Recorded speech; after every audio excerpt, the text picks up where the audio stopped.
What if I told you there's a piece of Europe thriving on another continent, in a place you'd least expect? Forget the usual travel clichés. We're rediving deep into the hidden connections between European cultures and their unexpected sister cities across the globe. Prepare to have your mind blown by the surprising parallels and shared heritage waiting to be discovered. When you hear the term sister city, you probably think of official partnerships, maybe a plaque in a town square, or some student exchange programs. These are often based on historical ties, trade agreements, or political goodwill. And that's great. But what if the strongest connections aren't written on paper? What if they're written in the architecture, tasted in the food, and felt in the very rhythm of daily life? Today, we're going on a journey to find Europe's cultural twins, its global echoes, places where a European soul lives and breathes thousands of miles away from its origin. These aren't just cities with a few European-style buildings. These are communities where the cultural DNA is so similar, you'll feel like you've been teleported. Let's start our adventure in South America. Tucked away in the mountains of Brazil is a town that feels like it has been plucked straight from the German Alps. Welcome to Founded in the 1850s by German immigrants. This city is a stunning example of cultural preservation. As you walk through its streets, you're surrounded by half-timbered houses with steep gabled roofs and blooming geraniums in window boxes. It's not just a facade for tourists. German is still spoken by many residents, especially the older generations. The local bakeries sell traditional treats like apple strudel and black forest cake. And here's the kicker. Blumenau hosts the second largest Oktoberfest in the world, second only to Munich itself. For a few weeks every year, the entire city erupts in a celebration of bratwurst, beer, and traditional Bavarian music. It's a powerful reminder that culture isn't just about location, it's about people and the traditions they carry with them. Blumenau isn't just a Brazilian city with German heritage. For all intents and purposes, it's a German city in the heart of Brazil. From the German highlands of Brazil, let's journey north to the plains of Canada, to a place you might not expect to find a vibrant piece of Iceland. I'm talking about Gimli, Manitoba. This small town on the shores of Lake Winnipeg is the heart of what is known as New Iceland. In the late 19th century, a large wave of Icelandic immigrants settled here, fleeing a volcanic eruption back home. They brought their language, their sagas, and their fierce Viking spirit. Walk around Gimli, and you'll see a towering Viking statue greeting you, street signs with Icelandic names, and even a specialty store selling Icelandic sweaters and books. Every August, the town hosts the Icelandic Festival of Manitoba, or Est. It's one of the oldest continuous ethnic festivals in North America, featuring traditional food, music, and even a Viking battle reenactment. What's truly fascinating is how the community has blended its Icelandic roots with its Canadian identity, creating a unique culture that's both proud of its past and firmly planted in its present. It's a living, breathing testament to how a community can keep its heritage alive against all odds, creating a little piece of Iceland in the Canadian print. Now, let's cross the Pacific to a city that holds a surprising mirror to Spain. Have you ever heard of Zamboanga City in the Philippines? Located on the southern tip of the country, it's often called Asia's Latin City. This isn't just a nickname, it's a reflection of its deep, unique history.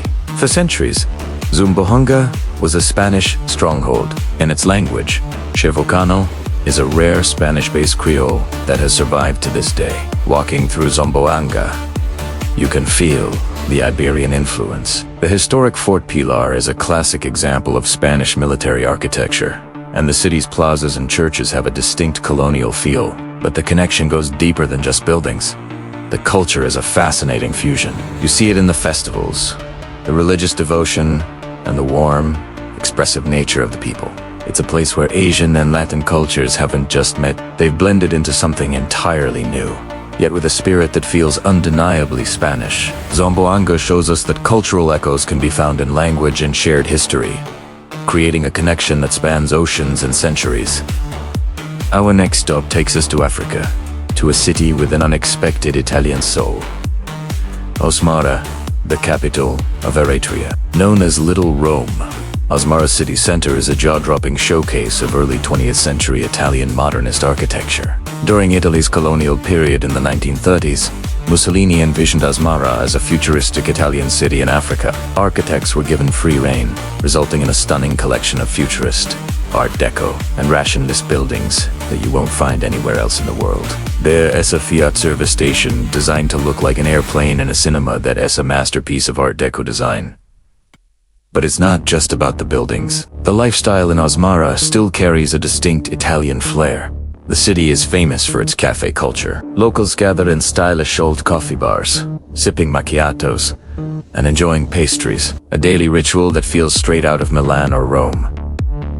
The older generation still speaks Italian, and the city's relaxed pace of life, the evening passeggiata or stroll, all point to a deeply ingrained Italian influence. Osmara is a UNESCO World Heritage Site for its unique architecture, but it's the living culture that makes it a true, unexpected sister city to Italy. Finally, let's travel down under to Australia, to a town that feels like a little piece of Switzerland. I'm talking about Grindelwald, Tasmania.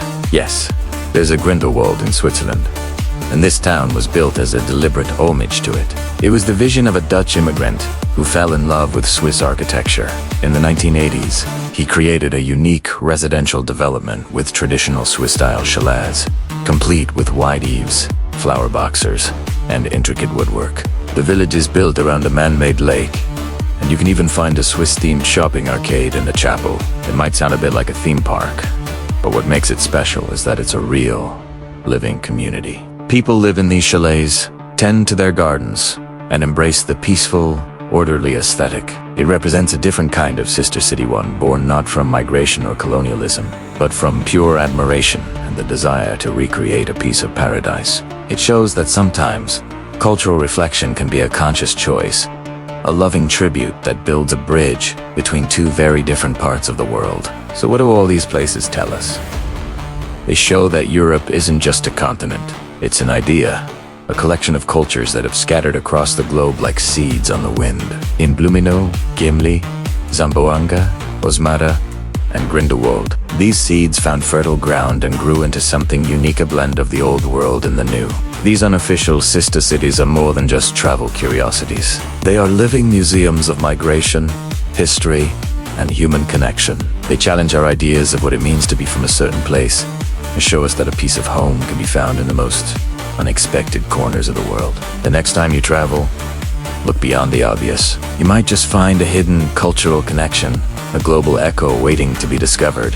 Thanks for joining us on this incredible journey around the world. What other hidden cultural twins do you know about? Let me know in the comments below. And if you enjoyed this exploration, do not forget to like this video and subscribe for more adventures into the fascinating connections that bind our world. See you next time.